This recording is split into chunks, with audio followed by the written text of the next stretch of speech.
I guess the question is,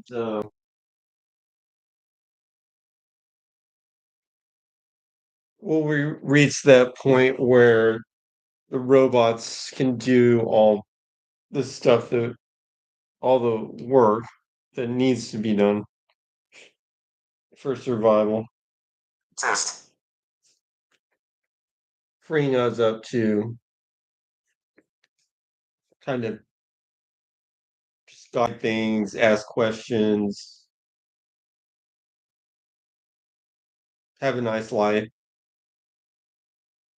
and let the machines take care of a lot of the stuff. That's sort of the ideal. That's what the technology person wants to be true. And that I think that maybe is one possibility in a way.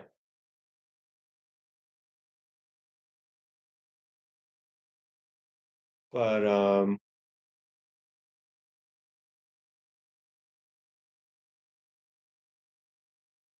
there's always going to be potentially that guy, like even if you achieve, let's say you had that society, and then one group is like, I'm just going to take everything. One group just decides, you know what? I'm going to use this technology to create super robot soldiers, and I'm just going to take everything over because I want to.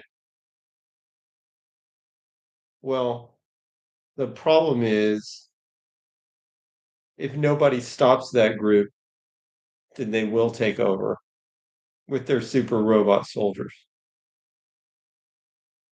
So what's more likely going to happen is everybody's going to develop the robot soldiers or equivalent. There's just going to be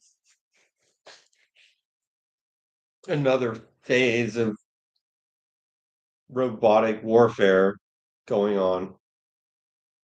Another phase of warfare that is robotic warfare, planetary, and then going off the planet as humans go off the planet.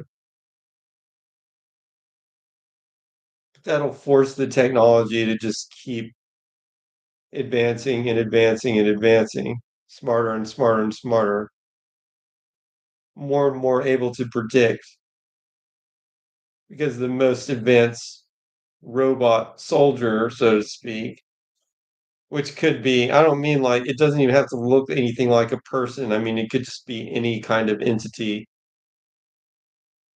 But as these things get more advanced, they'll be more and more capable. So it's just gonna, the evolutionary arms race is just gonna keep going. And what part people are gonna play, I don't exactly know.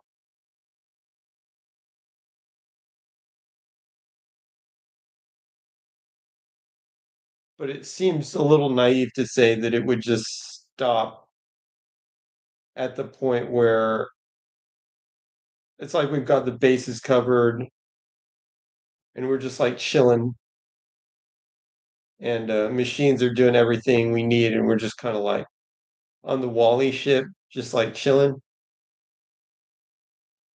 It seems pretty unlikely that would be the last state because like I said, there'd be some group somewhere that would say, no, I just feel it's just the nature, even if there wasn't one for 1,000 years, it could go on for 2,000 years, but eventually, likely there would be something that said, I'm just going to take over if I can. And then 'cause that's kind of, there's nothing,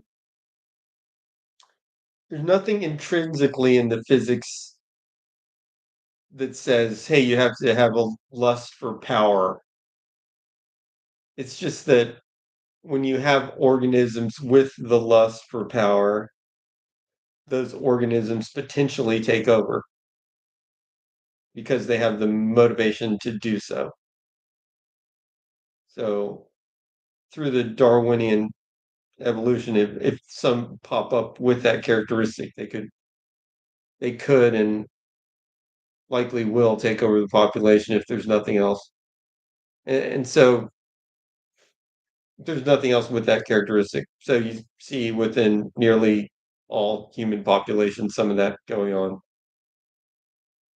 and there's always a struggle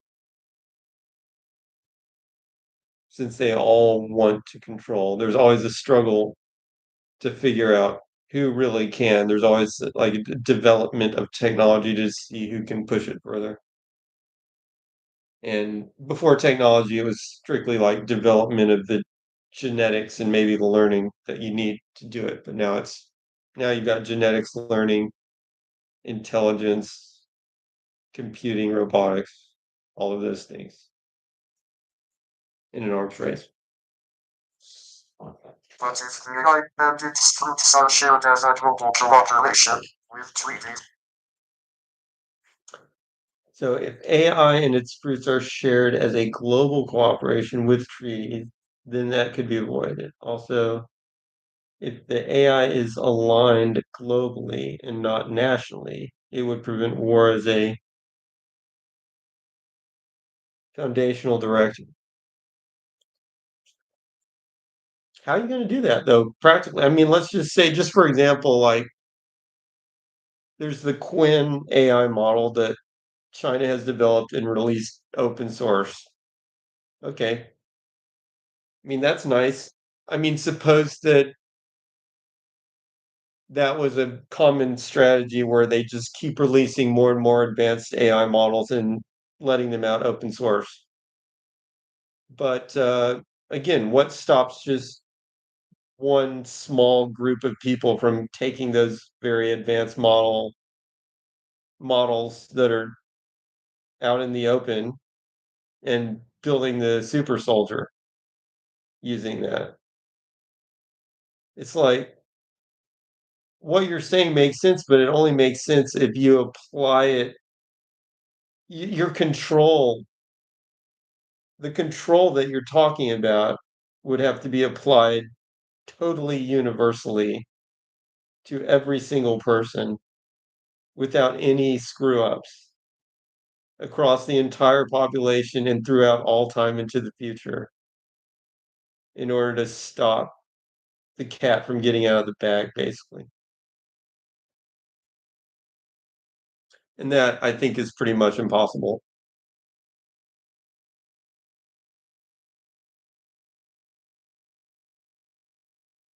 So I think it'll be more like,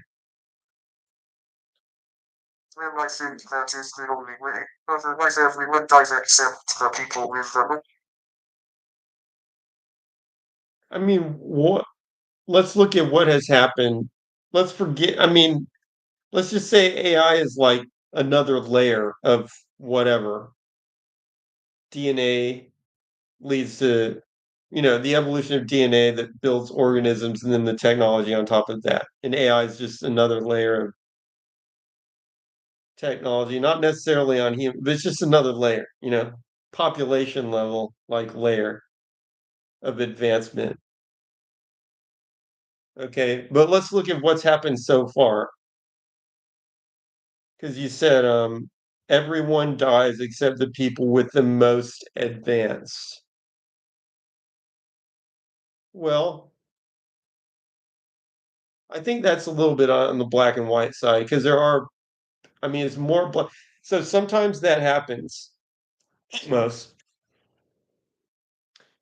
like when the Europeans landed in North America and almost everybody in North America died except the ones with advanced technology. But not all. Some did live. There are also whole chunks of like the world where people managed to survive even though they didn't possess the highest technology at the time. And I think there's even places where they managed to upgrade. I mean, actually, China is an example of a place where people had pretty low technology, I think, for a while, but they had the ability to like catch up and now likely surpass. So I don't think it means you're straight up just like dead because you don't have the highest technology, but you are more likely to get displaced and killed off by something that does have higher technology. Uh, so kind of, but not exactly black and white. And that's the struggle. And we see the struggle happening even right now, you know, like in the Middle East. I mean, we see the struggle between people that have access to more technology and ones that don't. And it's a lopsided result. And people are still fighting over land, resources for existence. So, yeah, yeah.